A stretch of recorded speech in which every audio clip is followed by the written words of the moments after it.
सम्यक संतप्त मानस शांत हों, जिनके गुणों के गान में विवर्धमान महान जिन विचरे हमारे ध्यान।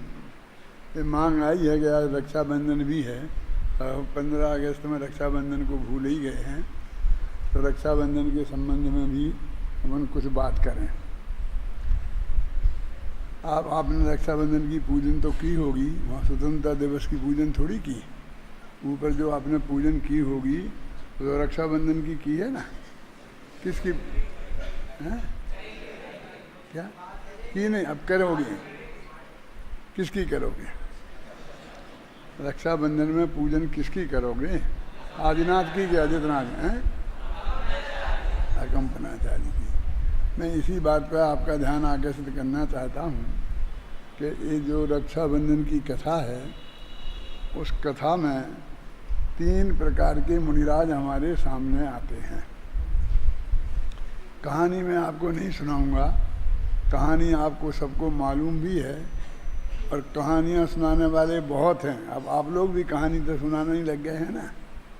मतलब कहानियाँ की बात का मालूम है, लेकिन उसके संदर्भ में जो भी अपने विचार हैं, उनके सोचने की ज़रूरत है, उनके संदर्भ में बात कर रहा हूँ। 3 प्रकार के मुनिराज हमारे सामने हैं।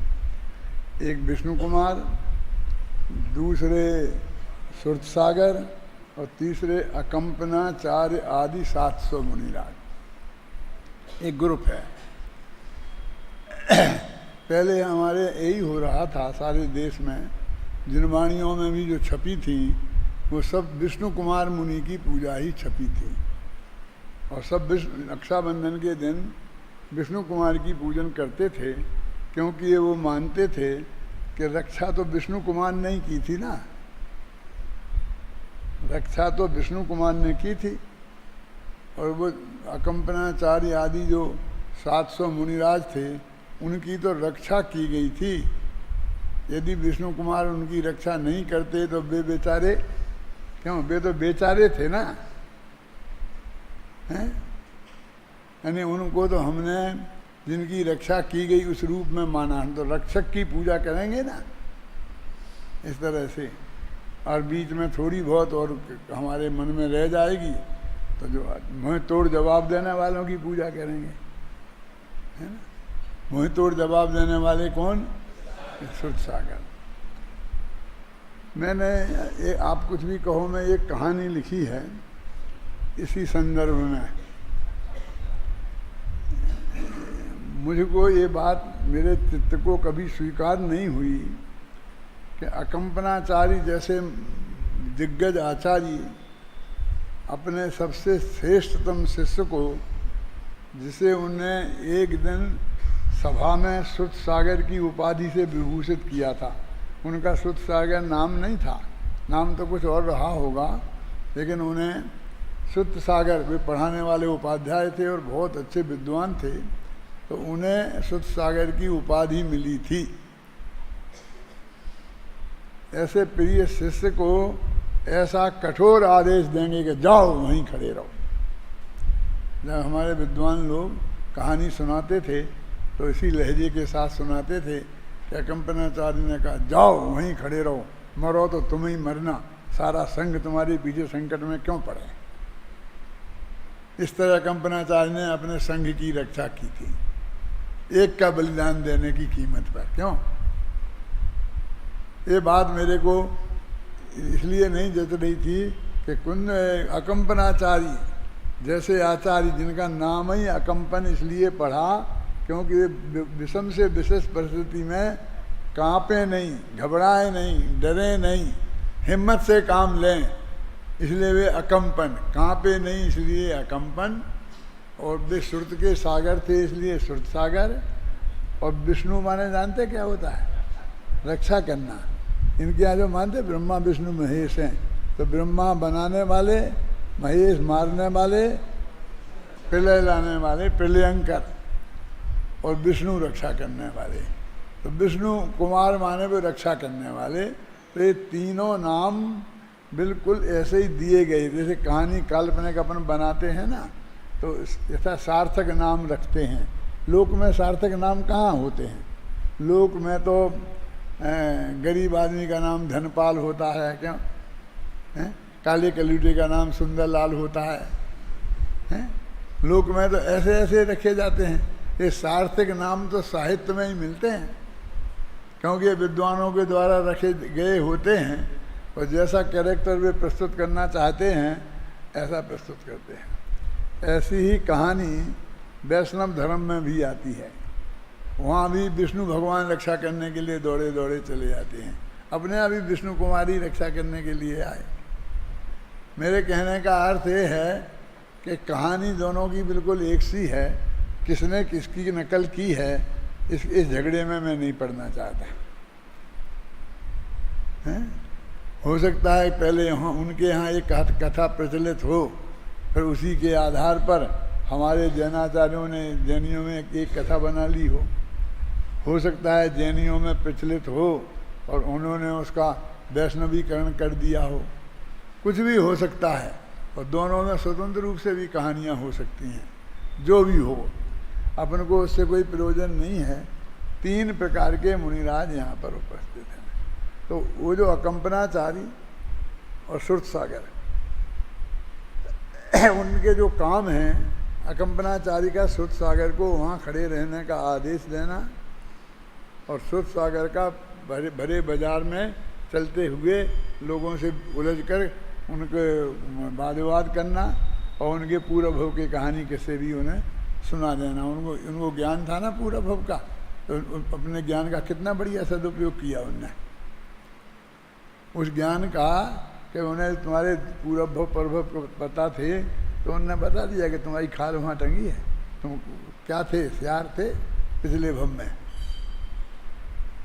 जितनी चालाकी वहाँ करी सियार की अवस्था में, वैसी चालाकी यहाँ करोगे क्यों, ये उन्होंने बता दिया। तो ये दोनों चीज़ें मेरे को पसंद नहीं है। ना सुरसागर जैसा उपाध्याय इतने हल्के स्तर पर हो सकता है और ना अकंपनाचारी जैसे आचार्य।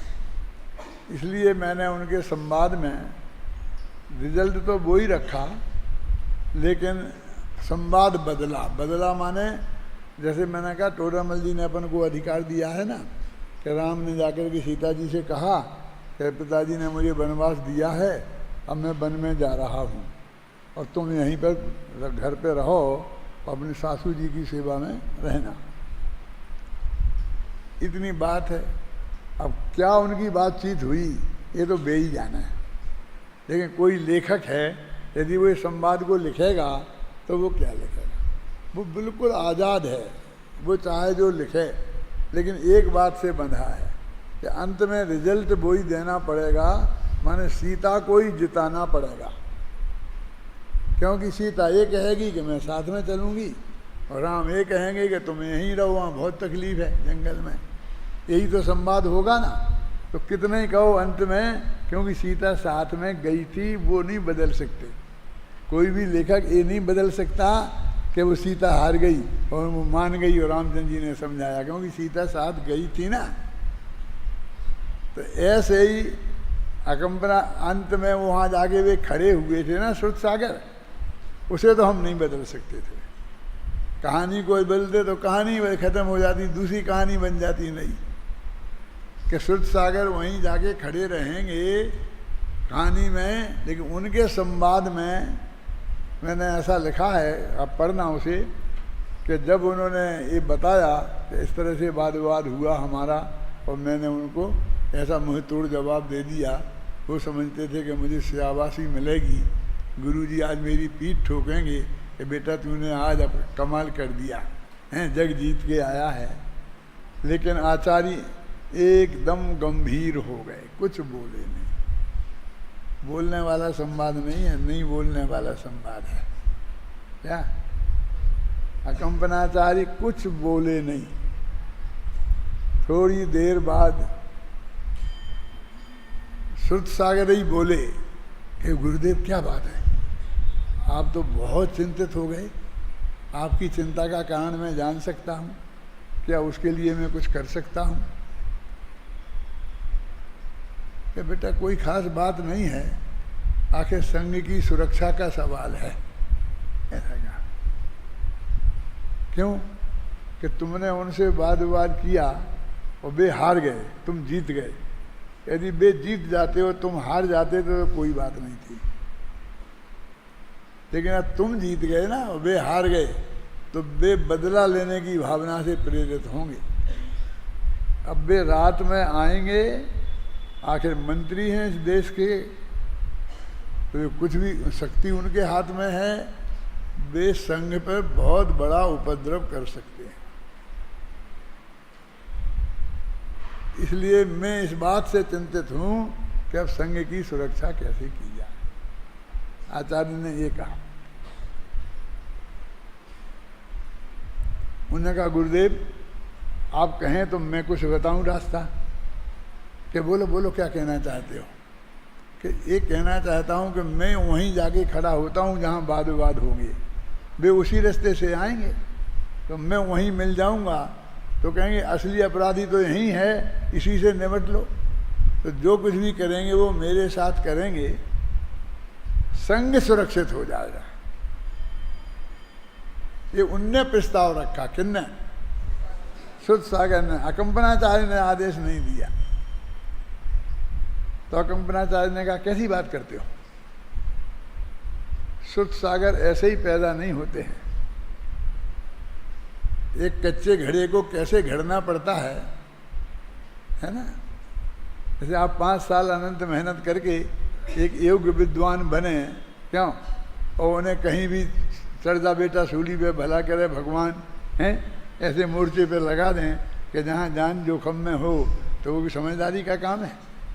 जिनसे ज्ञान के प्रचार का काम लेना चाहिए, हैं, उनको ऐसी जगह लगा दें, ये ठीक नहीं है ना। तो उन्होंने कहा श्रुत सागर ऐसे ही पैदा नहीं होते हैं। मैं अपने इतने प्रिय शिष्य का बलिदान ऐसे नहीं दे सकता। मैं तुमको इस बात की अनुमति नहीं दे, आज्ञा का सवाल नहीं है, अनुमति मांगी उनने, तो उन्होंने कहा मैं अनुमति नहीं दे सकता हूँ। समझे ना मामला कैसे पलटा। कि गुरुदेव अनुमति की कहाँ बात है, ना मैं आज्ञा की बात है ना अनुमति की बात है। मैं तो वहाँ जाके खड़ा रहूँगा, आपको इस बात की जानकारी दे रहा हूँ। क्या है? जैसे आज्ञा अपने बोलते हैं ना, आज्ञा दो, उसका मतलब मर्यादा पूर्वक उसकी जानकारी देना। और ऐसा कहकर बेसुध सागर रवाना हो गए।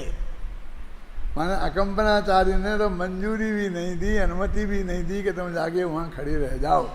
यानी वो पूरा निर्णय सुध सागर का था, और सुध सागर ने समझ लो कि अपने गुरु की आज्ञा का उल्लंघन करके वे वहाँ जाके खड़े रहे। इसमें अकंपनाचार्य की तो इज्जत पूरी तरह सुरक्षित हो ही गई, लेकिन सुध सागर की भी इज्जत थोड़ी बड़ी, घटी नहीं। क्यों? ख्याल में है ना कि साहब गुरु की आज्ञा नहीं मानी, गुरु की आज्ञा नहीं मानी। क्यों? क्यों? खुद का बलिदान देकर संघ की सुरक्षा के लिए गए वो। लेकिन 2 बातें अत्यंत स्पष्ट हैं कि विष्णु कुमार मुनिराज ने उनकी रक्षा करने का भाव किया तो उन्हें मुनि पद छोड़ना पड़ा। ये छोटी मोटी सजा नहीं है। अपने कहते हैं क्या है उसमें, द्वारा ले लेंगे दीक्षा। अब आजकल तो सब अस्पताल में ऑपरेशन कराते हैं, वो द्वारा दीक्षा कर लेते हैं, शादी विवाह कर लेते हैं, वो द्वारा दीक्षा ले लेते हैं। माघनंदी है ना, अपने 2-4 उदाहरण शास्त्रों में अपने यहाँ ऐसे मिलते हैं। क्यों? अपने कुमार की लड़की से शादी कर ली और 10-5 साल जितने दिन भी रह गए, और फिर आगे फिर मुनिराज बन गए।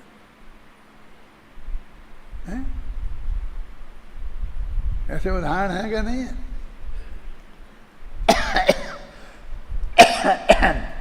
तो वो उन्होंने मुनि पद छोड़ना पड़ा ना। तो अब जानते हैं मुनि पद छोड़ेंगे, द्वारा दीक्षा ले लेंगे। तो ये नियम है संघ में कि जो पहले के दीक्षित होते हैं उन्हें बाद के दीक्षित वालों को नमस्कार करना पड़ता है। अब उसमें कई लोग ऐसे होंगे जिन्हें सुर सागर जिन्हें विष्णु कुमार पढ़ाते रहे होंगे, वे गुरुजी होंगे, और उनकी दीक्षा छेद हो गई।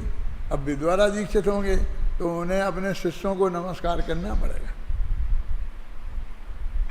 अभी तक की सारी तपस्या एक तरीके से भंग हो गई ना। माने खुद सजा मिली, दूसरे फिर आकर के झूठ बोले, धोखा दिया कि बामनिया बन करके जमीन मांगी और इतने बड़े बन करके नाप के ली, क्या वो सामने वाले की छाती पे पैर रख दिया। ये सब अच्छे काम थे? ये तो मुनि की भूमिका, ये गृहस्थ की भूमिका में भी ये उचित नहीं है। उनको तो इतनी बड़ी सजा मिली कि उनकी दीक्षा छेद हो गई। अब उसके लिए हम पुरस्कार देते हैं, उसकी हम पूजा करते हैं। उसकी पूजा विष्णु कुमार की पूजा नहीं है, विष्णु कुमार की करो ना, उस विष्णु कुमार की करो ना जो आत्मा में लीन था। उस विष्णु कुमार की क्यों करते हो जिसने एक सब काम किया था? हम तो जब उनकी पूजा करते हैं तो इन्हीं बातों को मुख्य रूप से इलाज करते हैं, इन्हीं बातों को बताते हैं, मैं वर्णन करके बताते हैं तुमने ये किया, इसलिए हम तुम्हारी पूजा करते हैं। तो वो तो जो अपने जगह जैसे थे, लेकिन हमारी बुद्धि की परीक्षा हो गई कि हम कैसे मुनिराज के स्वरूप को सही मानते हैं। माने हमें आज ये तोड़ू फोड़ी मुनिराज ही ज़्यादा पसंद हैं।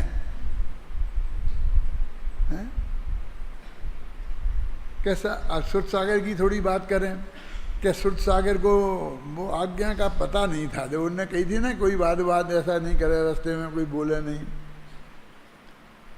तो सुर सागर को गुरुजी की आज्ञा का पता नहीं था, लेकिन ये पता तो था कि श्री रास्ते चलते किसी से वाद विवाद नहीं करना चाहिए। सामान्य गृहस्थ को भी, तुम तो मुनिराज हो, तुम तो उपाध्याय हो, तुम तो सबको पढ़ाते हो, तुम तो सब मुनिराजों के गुरु हो। क्या इतनी बात भी उनके समझ में नहीं थी? क्या हम इतनी बात के गुरु की आज्ञाओं ने नहीं सुनी थी? इतनी सी बात पर उन्हें माफ कर सकते हैं?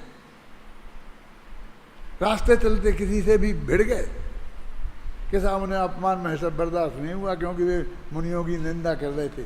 तो कोई मुनि की निंदा कर रहा होगा तो तुम उसे जाए मारने के लिए तैयार हो जाओगे? ये अच्छा काम है?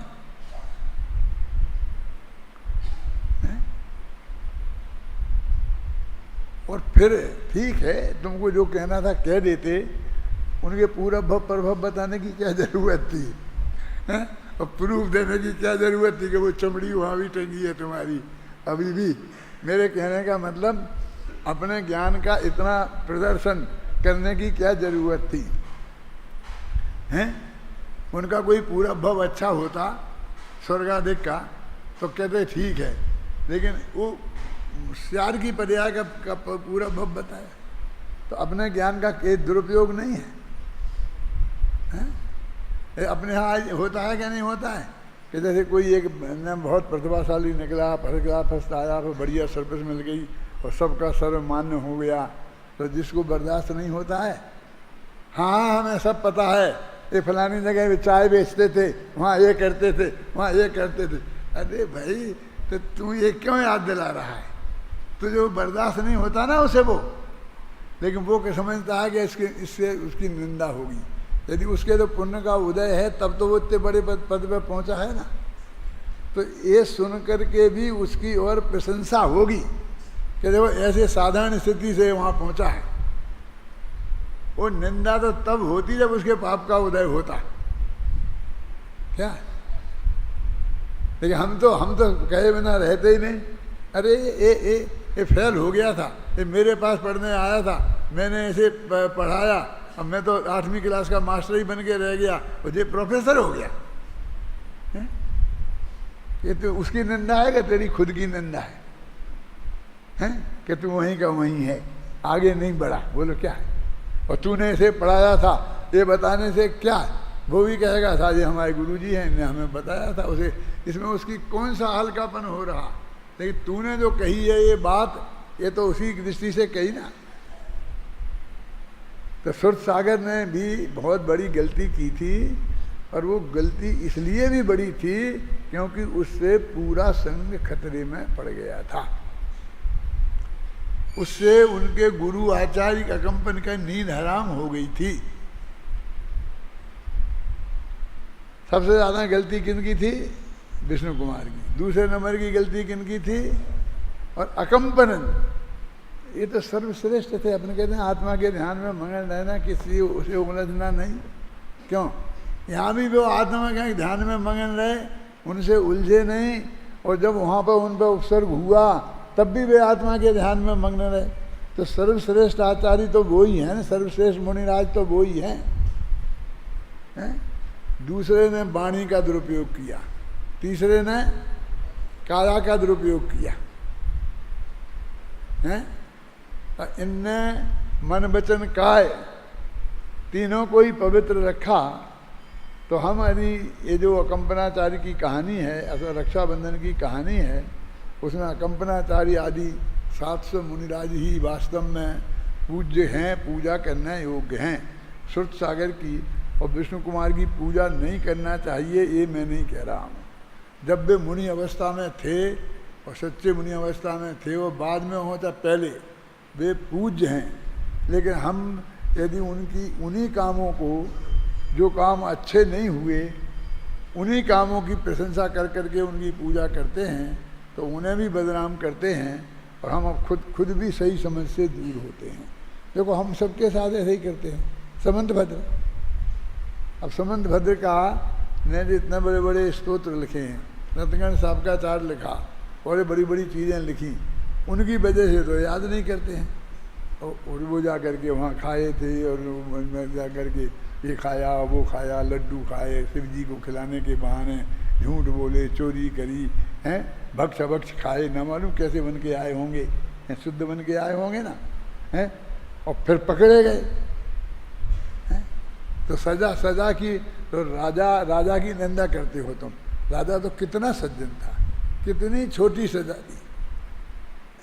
आप होते तो आप क्या करते? ऐसा कोई आदमी पकड़ा जाता, आपके मंदिर में श्री मंदिर परमात्मा की तरफ प्रयोग करके खूब खाता पीता और पकड़ा जाता, तो तुम क्या करते? बोलो, अच्छी पिटाई करते ना, पुलिस में दे देते ना, थाने में, क्या करते? मैं पूछना चाहता हूँ आपसे। सिर्फ इतनी कहते कि बेटा तुम भगवान को नमस्कार कर ले हैं, और अब माफ दी, अपने घर जा। क्यों?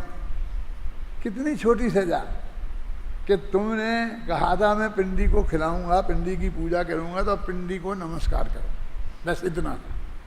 इतने बड़े अपराध के लिए इतनी छोटी सजा, तो मैं कहता हूँ वो राजा भी योग्य नहीं था। उसे जरा अच्छी सजा देनी चाहिए थी ना। लेकिन आप लोग नहीं सोच सकते। आप लोग मैंने हमारे लोग भगत इसको ही बहुत मानते कि राजा नालायक था, उसने सजा दी जे की, और फिर इनने फिर पिंडी तोड़ दी। उसने सजा दी तो इन्हें दे दी। इन्होंने बोलो मंत्र से, अरे मंत्र से तोड़ी हो चाहे हाथ से तोड़ी हो, तोड़ी तो क्यों? तोड़ने का काम अच्छा है, किसी की मूर्ति को तोड़ देना अच्छी बात है। क्यों? तो क्या किया फिर उन्होंने, अयोध्या वालों ने मस्जिद बना ली राम जी के मंदिर को तोड़ करके, हैं? नेमिनाथ की मूर्ति को उन्होंने बना लिया, आदिनाथ की मूर्ति को बना लिया। क्या यही तो किया? फिर क्या किया? उनकी क्या गलती है? तो ये वो तो हमें वही बात याद आती है। हम उसी के रूप में समंत भद्र को याद करते हैं, देवागम स्तोत्र के रूप में समंत भद्र को याद नहीं करते हैं। तो ये हमारी कमजोरी है ना। एक व्यक्ति के जीवन में अनेक घटनाएं हो सकती हैं, अच्छी से अच्छी भी और बुरी से बुरी भी। कल वो मुख्यमंत्री बोल रहा था ना, मैंने संस्कृत की एक भी क्लास अटेंड नहीं की, कोर्स में था, मेरा पीरियड था, गुरुजी बहुत अच्छे थे, पढ़ाते थे, लेकिन मैं चोर करके भाग जाता था, मैं क्लास में नहीं जाता था। क्यों? मैं संस्कृत का ऐसा विरोधी था, और आज मैं संस्कृत के पक्ष का हो गया हूँ। मैंने संस्कृत के लिए विश्वविद्यालय खोला, मैंने ये किया, और मैं अभी भी आप लोगों के साथ तैयार। तो वो अपना, यदि ये दूसरा पक्ष नहीं होता क्या कि हमने विश्वविद्यालय खोला, तो फिर पहला सुनाते, वो सुनाने लायक था? लेकिन पहला भी लोगों ने इसलिए सुना क्योंकि ये दूसरा था, हैं?